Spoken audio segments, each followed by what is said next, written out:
خلاص. اتحاد الكورة أعلن في بيان رسمي رحيل فيتوريا. فيتوريا خلاص رسمي كده مشي من اتحاد الكورة. طيب ماشي تمام. ايه اللي حصل؟ بص يا سيدي، اتحاد الكورة اتفق على فيتوريا ان هو هيقسط الشرط الجزائي اللي هو مقدر ب 600 الف يورو.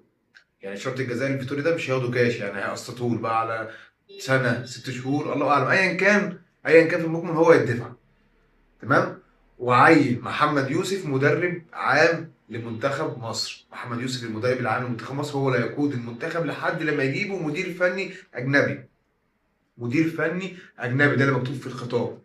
طيب تمام.